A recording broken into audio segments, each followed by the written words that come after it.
Oh non, je me suis perdue dans la salle de laboratoire et il fait noir. Oh non, j'ai pas envie de perdre mon temps et mon énergie pour retrouver la porte si je connais pas le chemin direct. Tu sais, ça me rappelle mon laboratoire de chimie où il fallait prouver la loi de S. Ah oui, il y avait trois réactions, une dissolution, une neutralisation et une qui était un mélange des deux. On avait comme hypothèse que la chaleur molaire de la réaction 3 sera égale à la somme de la chaleur molaire de la réaction 1 et de celle de la réaction 2, puisque, selon la loi de S, la somme algébrique des chaleurs de réaction de divers phénomènes partiels est la même que l'énergie impliquée dans le phénomène global, quelle que soit la voie suivie. Hein, mais peut-être le concept marche aussi pour mon problème. Je perdrai la même quantité d'énergie que je prenne le chemin direct ou le chemin compliqué pour aller vers la sortie.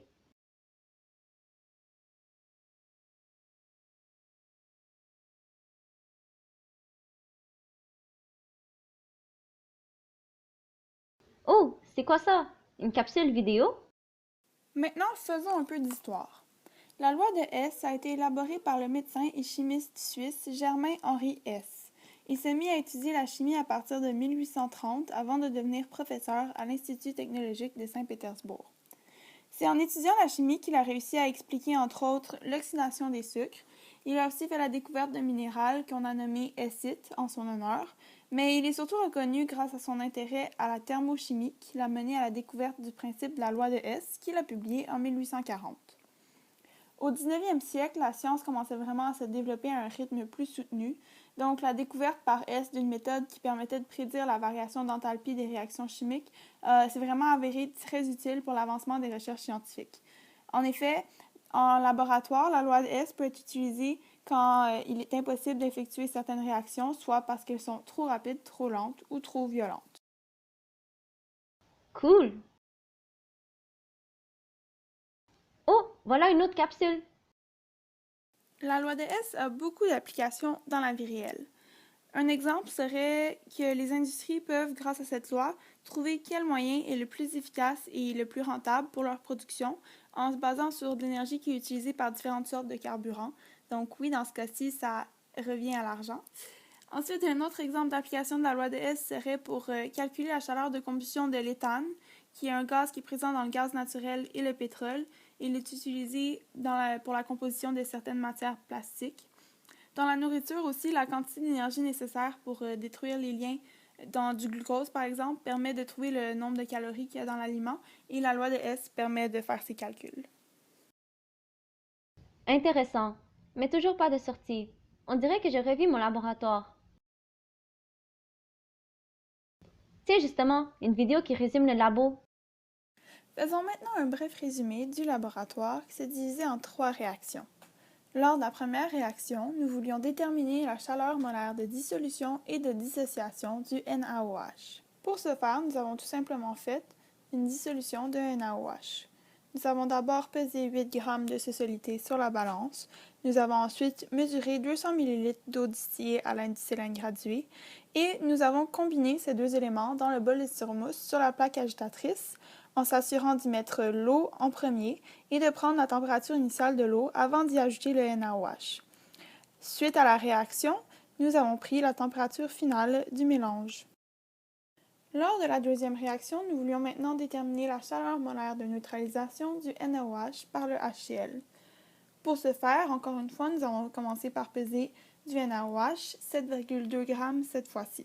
Ensuite, nous avons mis une certaine quantité d'eau distillée dans le ballon jaugé pour ensuite y mettre le NaOH, brasser pour qu'il y ait la dissolution et ajouter de l'eau encore pour remplir le ballon jaugé à moitié.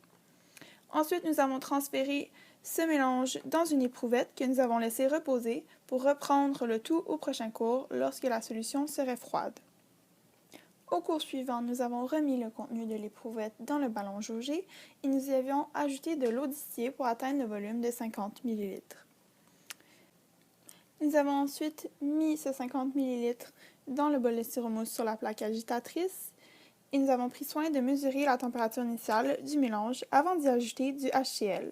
Le HCl avait été mesuré dans un cylindre gradué. Nous avons mis 60 ml de solution mère et ensuite nous avons ajouté de l'eau distillée pour atteindre le volume de 150 ml.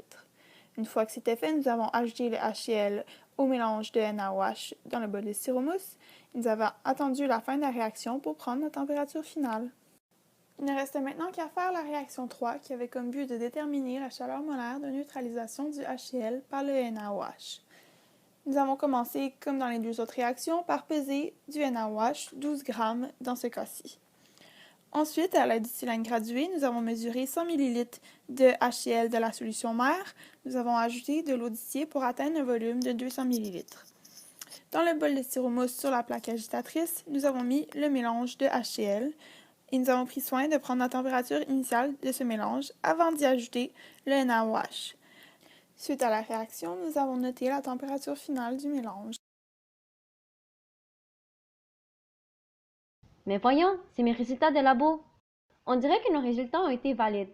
En effet, dans la réaction 1, la différence de chaleur molaire entre les essais avec la plus petite et la plus grande valeur est que de 0,4 kJ par mol.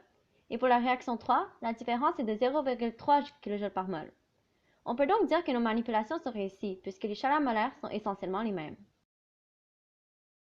On aurait pu améliorer l'expérience en réduisant en plus petits grains les passés de NaOH pour mesurer plus précisément les masses voulues, en utilisant des instruments de mesure plus précis, comme des burettes plutôt que des cylindres gradués, pour s'assurer d'avoir les quantités exactes voulues, et en utilisant un contenant plus isolant avec une plus petite ouverture pour remplacer le bol de styromousse, afin de diminuer les pertes d'énergie lors des transferts de substances.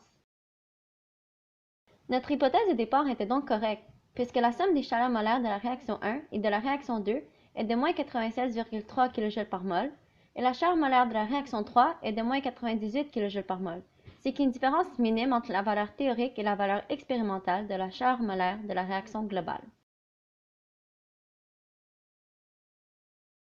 Et je viens de retrouver la sortie. Et ma coéquipière est là aussi.